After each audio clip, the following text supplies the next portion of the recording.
Imagine a weapon that has been killing for centuries, not metaphorically, but literally.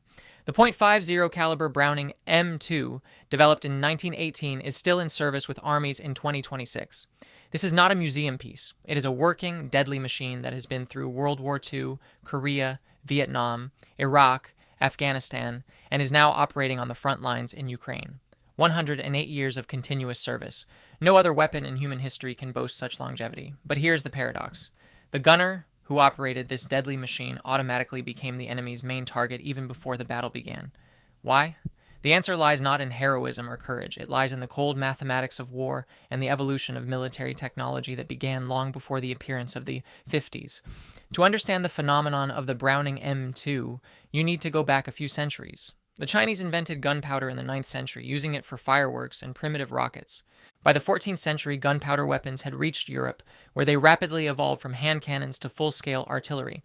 But for 500 years, the principle remained the same. Load, aim, fire, wait for the barrel to cool, repeat. Rate of fire, 2 or 3 rounds per minute for experience calculation. The Maxim machine gun, invented in 1884, broke this logic, 600 rounds per minute. But the real revolution occurred not in small arms, but in artillery. 1897. French engineers introduced a 75mm field gun with a hydropneumatic recoil brake. Sounds boring? This is the technology that killed millions. Until then, each shot had thrown the gun back several meters. The crew had to re-aim the gun after each shot.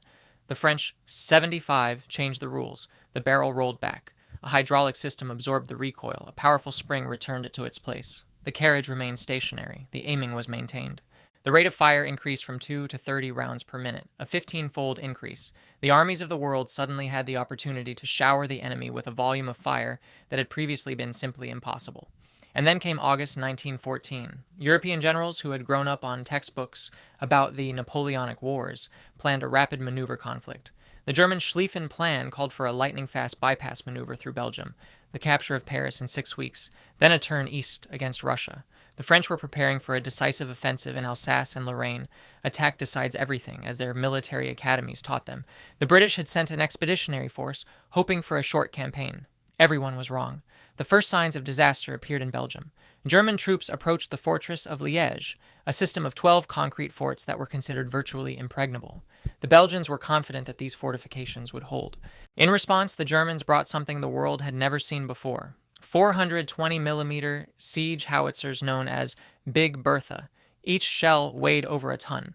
When the first of them hit the forts, the result stunned even the Germans themselves. Concrete domes several meters thick cracked like walnut shells. The shockwave killed the garrisons inside, even if the fortification remained formally intact. Forts that should have held out for months fell in days.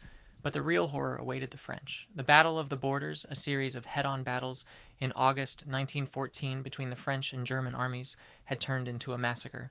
French infantry dressed in bright red trousers and blue uniforms, because tradition is more important than camouflage, charged in columns to the sound of drums and bugles.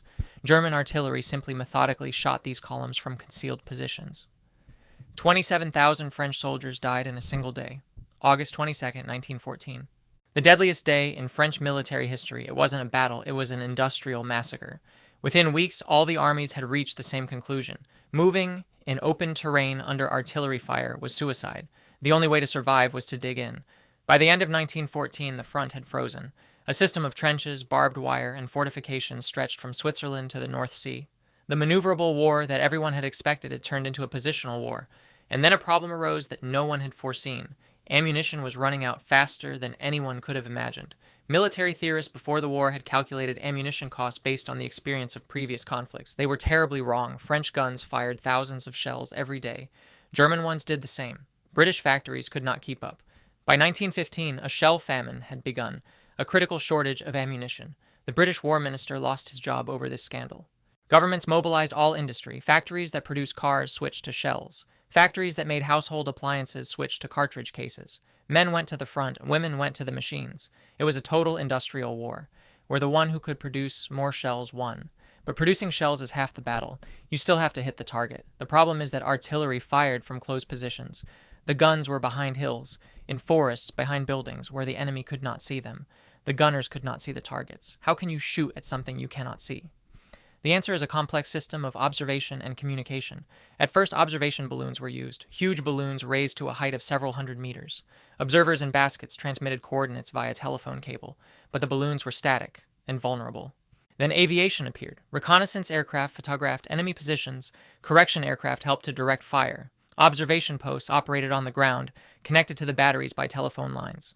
When communication was lost, couriers, often on motorcycles or even on dogs, but the most sophisticated technology was counter-battery warfare, the destruction of enemy artillery. Sound reconnaissance systems were developed. A network of microphones recorded the sound of an enemy gunshot, and the difference in the time of arrival of the sound at different points was used to calculate the position of the battery. Another technique was flash detection. Observers from different points recorded the flash of a shot, and using triangulation determined the location of the gun. It was no longer just shooting. It was science. And this science killed with surgical precision. Shells were divided into types, each with its own purpose. High explosive shells, the main type, burst with enormous force, creating craters and destroying fortifications. The shock wave could kill even those who were not hit by fragments, rupturing lungs, causing internal bleeding. Shrapnel, a shell filled with hundreds of lead bullets, exploded in the air over the heads of the infantry, turning the open space into a death zone, the effect of a huge shotgun. Then came chemical shells. April 1915, Ypres, Belgium. The Germans released chlorine from cylinders. A yellow-green cloud crept over the trenches. The French colonial troops holding the area had no gas masks. Chlorine attacks the lungs, causing swelling. People literally drown in their own secretions. 5,000 dead in a few hours. The following year, phosgene appeared, colorless, odorless at first, 80 times more toxic than chlorine, and then mustard gas. Mustard gas. It didn't kill right away. It burned the skin, blinded, created huge blisters, and affected the respiratory tract. The victims died for weeks in terrible agony. There were also illuminating shells. They hovered on parachutes over the battlefield, turning night into day, unmasking the attackers. Smoke shells created curtains under the cover of which the infantry advanced, and a huge number of shells simply did not explode. Missing fuses, manufacturing defects, too soft soil. Over the years of the war, millions of such blind shells went into the ground. They are still there. In Belgium and France, an iron harvest is still harvested every year. Tons of unexploded ammunition that still kill farmers and sappers. Armies learned to fight by trial and error.